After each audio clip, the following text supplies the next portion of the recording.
आपल्या सर्वांचं स्वागत आहे। प्रजासत्ताक दिनाच्या आपल्या सर्वांना शुभेच्छा। भारताचा आज 72वा प्रजासत्ताक दिन आहे। दिल्लीतील प्रजासत्ताक दिनाच्या सोहळ्यात आज भारताचं सामर्थ्य आणि संस्कृती दिसणार आहे।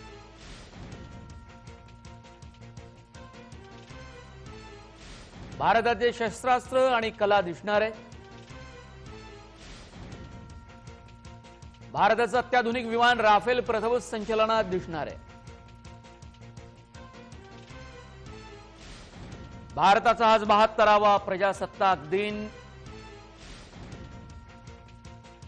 प्रजासत्ताक दिनाच्या सोहळ्यात भारताचं लष्करी सामर्थ्य आणि कला संस्कृती प्रामुख्याने दिसणार आहे।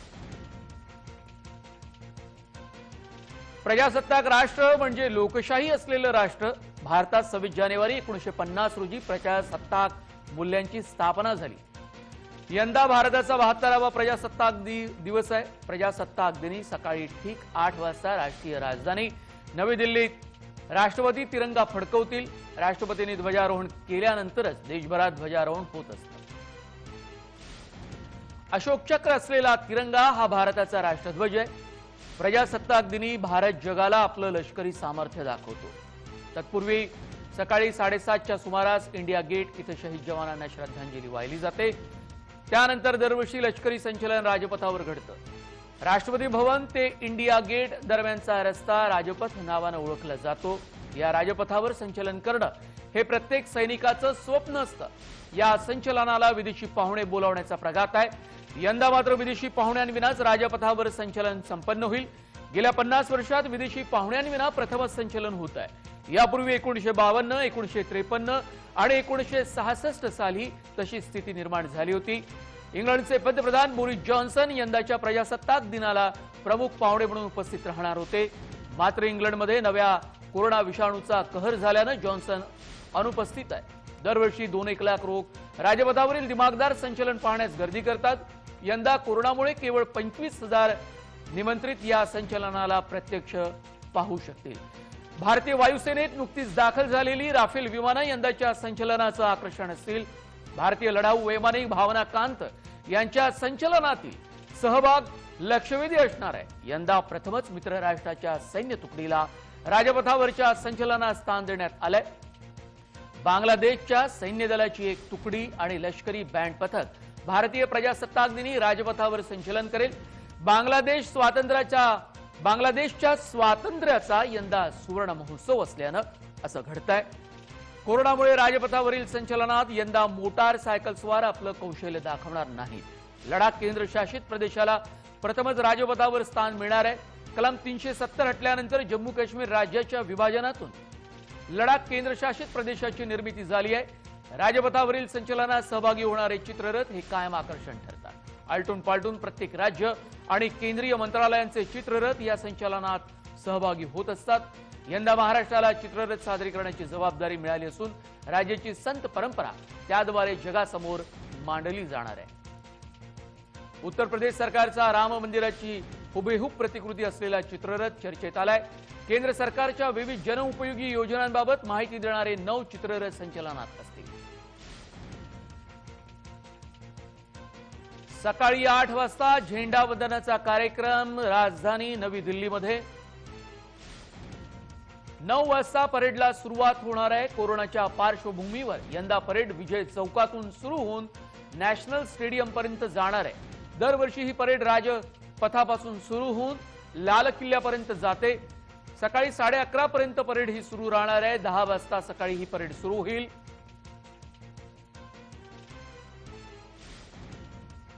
देशावर कोरोनाचं संकट असलं तरी देशवासियात मात्र प्रजासत्ताक दिनाचा उत्साह हा कायम आहे।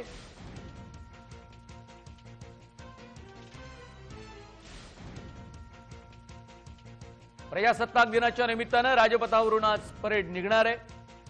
दुसरीकडे दिल्ली सीमेवर कृषी कायद्यांचा निषेध करणाऱ्या शेतकरी संघटनांकडून आज ट्रॅक्टर परेडही काढली जाणार आहे। हेमंत महाजन ब्रिगेडियर पुण्याहून आमच्यासोबत जोडले जाते हैं। सर, खूप स्वागत आहे। प्रजासत्ताक दिनाच्या तुम्हाला खूप खूप शुभेच्छा। तुम्हाला पण आणि जय महाराष्ट्राच्या सगळ्या प्रेक्षकांना सुद्धा. भारताचं लष्करी सामर्थ्य या दिवशी दाखवलं जात आहे. भारताची सहिष्णुता साऱ्या जगाला माहीत असताना स्वतःचं लष्करी सामर्थ्य दाखवून जगाला भीती दाखवण्याचं काम कधीही भारत करत नाही. पण लष्करी सामर्थ्य दाखवून भारतीयांमध्ये एक नवी प्रेरणा मिळते, नवं स्फुरण या निमित्तानं भारतीयांमध्ये संचारतं. सर हो, नक्कीच 26 जानेवारीची परेड जी आहे ती भारताचं जे सैनिकी सामर्थ्य आहे हे मोठ्या प्रमाणात दाखवतं. यामध्ये आपल्या सैन्याकडे असलेली शस्त्र म्हणजे आधुनिक तोफा असो की क्षेपणास्त्र असो की अँटी एअरक्राफ्ट डिफेन्स सिस्टीम असो की इन्फंट्रीची इतर शस्त्र असो, ही सगळी इथे दाखवली जातात. आणि यामुळे आपल्या देशवासियांना हे कळतं की आज देशाचं लष्करी सामर्थ्य नेमकं काय आहे. कारण आज एक अतिशय महत्वाची घटना पण घडणार आहे, ती म्हणजे अशी की जे आपले सैनिक गलवानच्या लढाईमध्ये चीनशी लढलेले होते त्यामधल्या अनेक सैनिकांना आज शूरता पुरस्कार जे आहेत ते देण्यात येणार आहे. आणि आपल्याला कल्पना असावी की देशाचं जे सेकंड हायेस्ट अवॉर्ड आहे युद्ध काळामधलं महावीर चक्र, हे कमांडिंग ऑफिसर 16 बिहारचे जी बटालियन गलवानमध्ये चीनी विरुद्ध लढली आणि जिथे आपण आपले 20 सैनिक गमावले, परंतु त्याची किंमत चीनला त्यांच्या 70 सैनिकांचं रक्त सांडून द्यावी लागली, त्यांना आज मरणोत्तर महावीर चक्र हे मिळणार आहे. आणि एवढंच नव्हे तर हे तर एक अवॉर्ड झालं. याच्याशिवाय जे मी कालची न्यूज बघितली त्याच्यामध्ये 2 अजून वीर चक्र 16 बिहारच्या सैनिकांना मिळणार आहेत आणि 5 किंवा 6 सेना मेडल गॅलंट्री हे पण त्यांना मिळणार आहे. म्हणजे गलवानची लढाई किती महत्वाची होती, त्यामध्ये आपण चीनला नुसतं लष्करी सामर्थ्य दाखवलं नाही, त्यांना एक पहिल्या वेळा चीनचं रक्त हे सीमेवरती सांडलं 1978 नंतर. 78 नंतर चीन कुठलंही लढाई लढलेलं नाहीये आणि पहिल्या वेळा चीनी रक्त हे सीमेवरती सांडलं. तो त्यांना बसलेला एक मोठा शॉक होता. तर त्या सगळ्या शूरवीरांचं आज आपण कौतुक करणार आहोत. हा सुद्धा या परेडचा एक अतिशय महत्वाचा भाग आहे. भारतीयांसाठी अत्यंत गौरवाचा दिन, सन्मानाचा भारताच्या लष्कराचं सामर्थ्य या प्रजासत्ताक दिनी दिसणार आहेत. आणि आपल्यासोबत ब्रिगेडियर हेमंत महाजन आहेत, थेट आपले अनुभव आपल्याशी सांगतायत. अनेक महत्वाच्या नोंदी सुद्धा त्यांच्या बोलण्यातून आपल्याला ऐकायला मिळतात. सर, भारतीय हवाई दलाची पायलट फ्लाइट लेफ्टनंट भावना कांत यात सहभागी होणार आहे. पथसंचलनात भारताचे अत्याधुनिक लढाऊ विमान राफेल प्रथमच राजपथवरून उड्डाण करेल. एकूण 42 विमानं फ्लायपास करतील.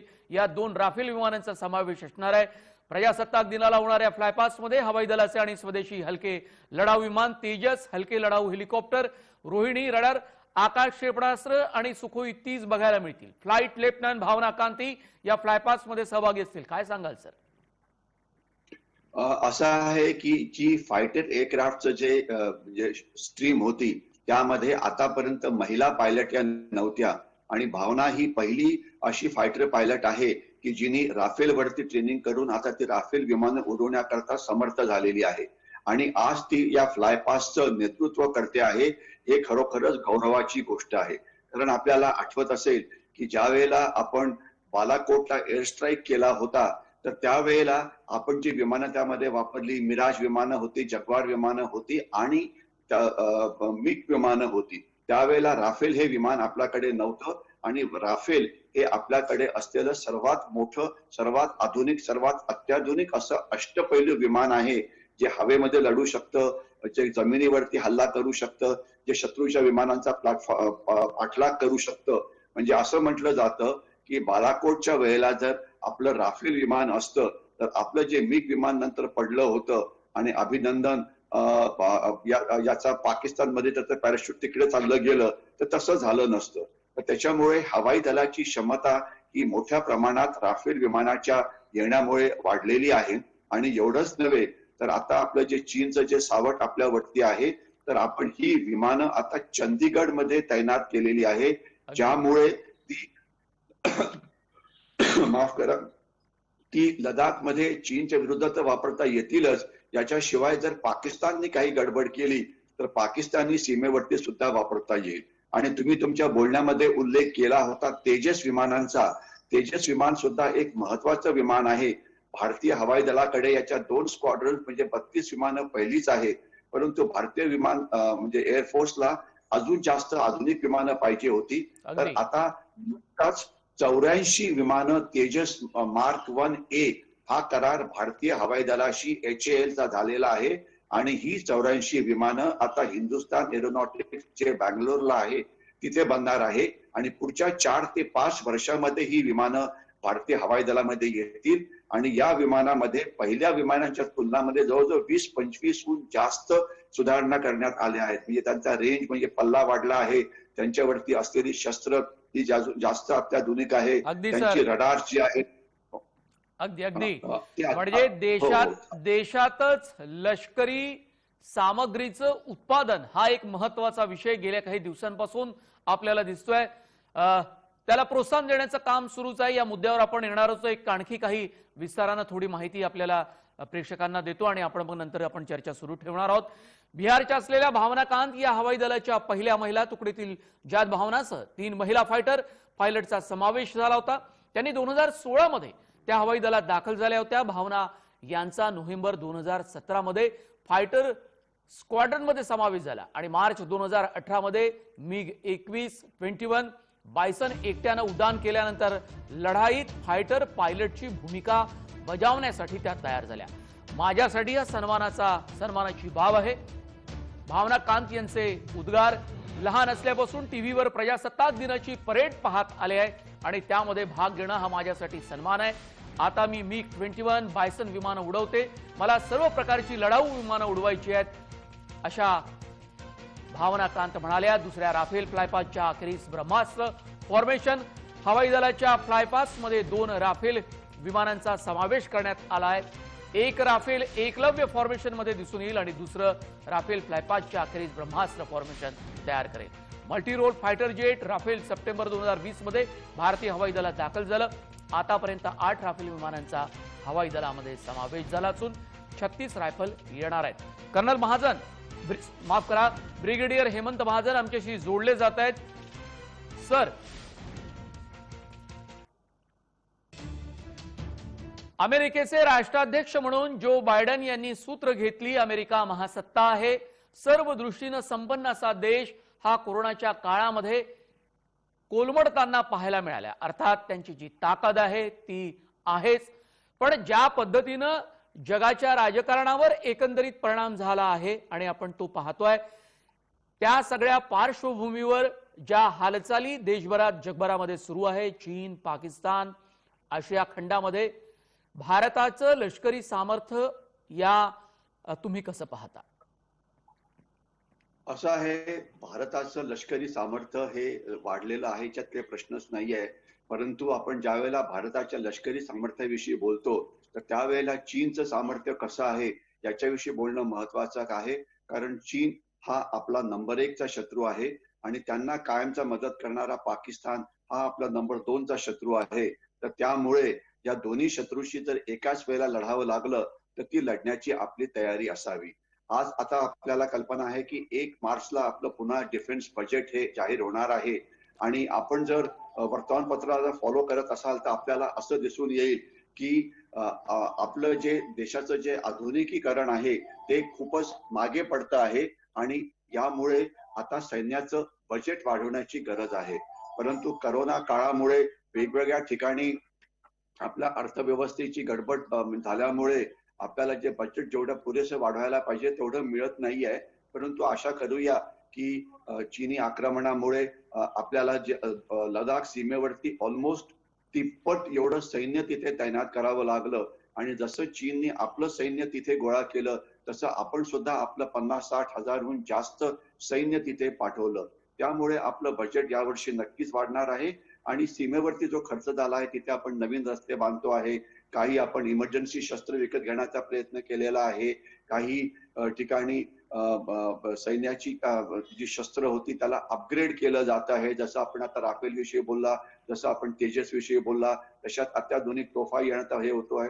या सगळ्यांकरता पैसा लागतो आहे. सरकारला हे माहिती आहे, पण दुर्दैवाने जे आपलं उत्पन्न जे देशाचं असतं ज्या पद्धतीने वाढायला पाहिजे त्या पद्धतीने वाढत नाही आणि जर ते वाढलं तर आपल्याला हे जे चीनचं जे आव्हान आहे ते परतवण्यामध्ये नक्कीच आपल्याला यश मिळेल. परंतु जसं chief of army staff general Naravane यांनी म्हटलं होतं की बजेट जेव्हा वाढेल तेव्हा वाढेल, परंतु सध्याच्या परिस्थितीमध्ये सुद्धा भारताची जी सैनिकी दलं आहेत ती चीनचं आणि पाकिस्तानचं लष्करी जे आव्हान आहे ते पटवण्यामध्ये समर्थ आहे. फक्त दुर्दैवाने याची किंमत आपल्याला आपल्या सैनिकांचं रक्त सांडून ही द्यावी लागते. तर सैन्याचं आधुनिकीकरण येणाऱ्या काळामध्ये हा एक अतिशय महत्वाचा मुद्दा असेल आणि मला खात्री आहे की सगळे राजकीय पक्ष सगळे जण याच्यावरती लक्ष ठेवून असतील आणि हे सामर्थ्य वाढवण्याचा जास्तीत जास्त प्रयत्न हा केला जाईल.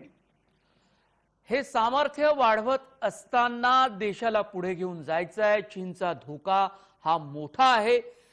चीन कधी वार करेल, कधी कुरबुरी त्याच्या सुरू राहतील हे सांगता येत नाही. सध्याच्या घडीला चीनचा धोका हा भारताला कोणत्या स्वरूपात कसा कसा दिसतो अनेक चर्चा होत असतात आणि तरीही सीमेवर कुरबुरी सुरूच राहतात सर. हो, चीनची जी आता लढण्याची पद्धत आहे ही थोडीशी वेगळी आहे. आपल्याला आठवत असेल की ज्या देशासमोर जी सुरक्षेची आव्हानं याची जर आपण समीक्षा केली तर पहिले आपण पारंपरिक युद्ध लढायचो. 47चं युद्ध, 1962चं युद्ध, 1965चं युद्ध, 1971चं युद्ध. त्यानंतर युद्धकलेत थोडा फरक पडला. पाकिस्तानने नंतर काश्मीरमध्ये गडबड सुरू केली आणि दहशतवाद हा मोठ्या प्रमाणामध्ये भारतामध्ये सुरू केला. त्यामध्ये खालिस्तानी दहशतवाद असो, काश्मीरमधला दहशतवाद असो की भारताच्या इतर शहरामध्ये होणारे बॉम्बस्फोट असो किंवा नक्षलवाद किंवा माओवाद असो. परंतु आता चीनने त्याच्याहून पुढे जाऊन एक नवीन प्रकारचं युद्ध सुरू केलं आहे. त्याला हायब्रिड वॉर असं म्हटलं जातं. हायब्रिड वॉर मध्ये कुठल्याही पद्धतीने चीन आपल्या देशाला त्रास देण्याचा प्रयत्न करतो. म्हणजे सर, म्हणजे असं म्हणता येईल की एकीकडे चर्चेचं सोंग घ्यायचं आणि दुसरीकडे सीमेवर घुसखोरी करत राहायचं. अगदी बरोबर. सीमेवरची घुसखोरी हा एक त्याच्यातला मी समजतो लहान भाग आहे, परंतु त्यांनी आर्थिक घुसखोरी केली आहे, त्यांनी आर्थिक आक्रमण केलेलं आहे. त्यांची आज अनेक हस्तक भारताच्या मीडियामध्ये राहून चीनच्या बाजूनी लेख लिहित असतात. काही NGOs मध्ये, काही ऍक्टिव्हिस्ट मध्ये त्यांनी घुसखोरी करायचा प्रयत्न केलेला आहे.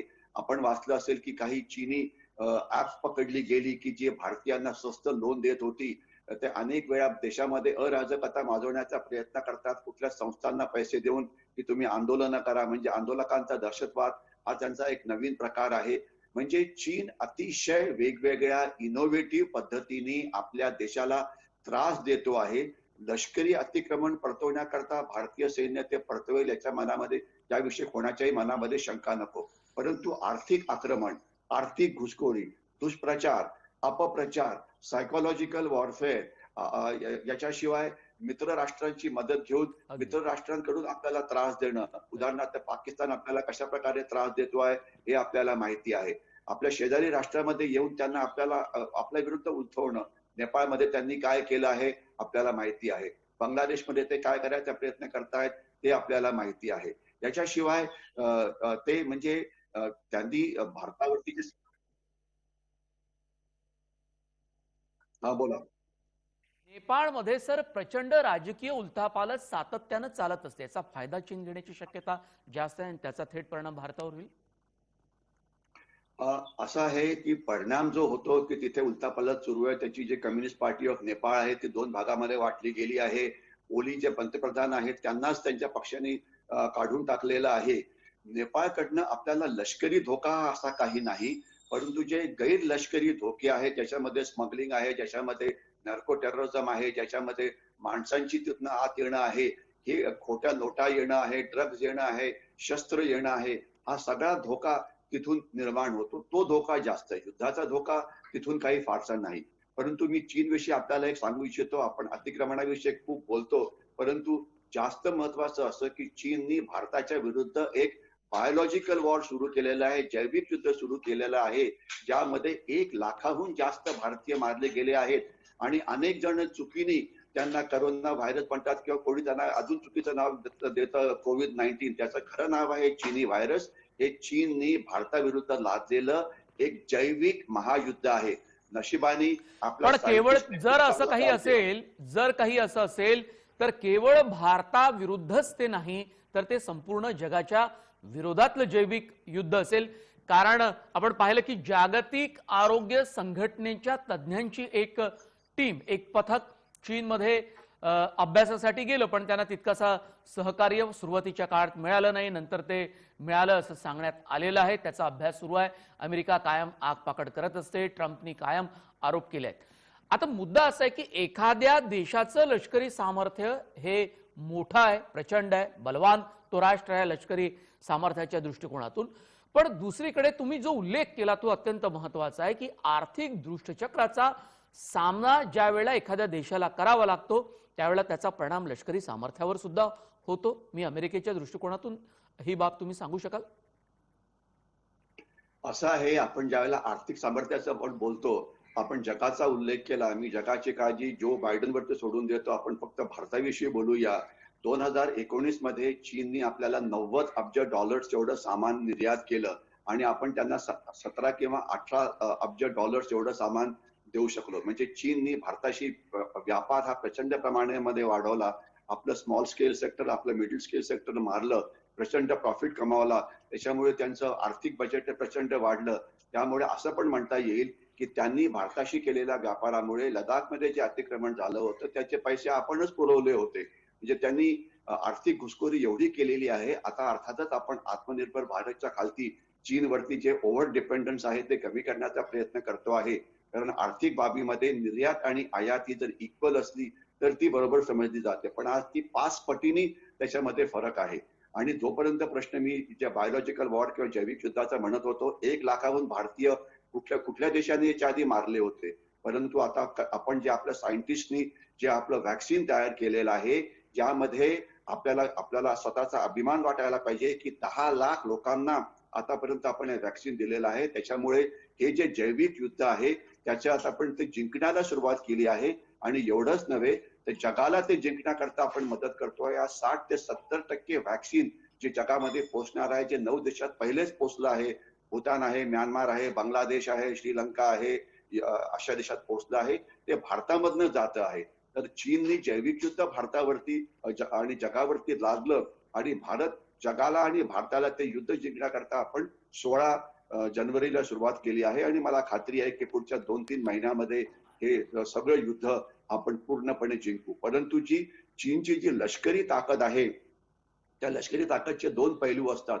एक तर त्यांच्याकडे असलेली शस्त्र आणि दुसरं ते शस्त्र चालवणारे त्यांचे सैनिक. शस्त्रांचा जो पण आपण उल्लेख करतो, शस्त्र त्यांची अत्याधुनिक आहे याच्यामध्ये काही डाऊट नाही. कारण त्यांची इकॉनॉमी, त्यांची आर्थिक व्यवस्था ही तुमच्या तिप्पट किंवा चौपट आहे. तर त्यामुळे त्यांच्याकडे असलेलं लष्करी बजेट हे तुमच्या तिप्पट किंवा चौपट असणं हे स्वाभाविक आहे. परंतु जे त्यांचे जे सैनिक आहेत ते मात्र भारतीय सैनिकांसारखे शूर नाही, त्यांना देशाविषयी प्रेम नाही. तर ते एक महत्वाचं असतं. अगदी खूप धन्यवाद. ब्रिगेडियर हेमंत महाजन पुण्याहून आमच्या सोबत चर्चा करत होते. भारताच्या लष्करी सामर्थ्यावर चर्चा करत असताना जागतिक लष्करी सामर्थ्याबद्दलही त्यांनी महत्वाची माहिती दिली.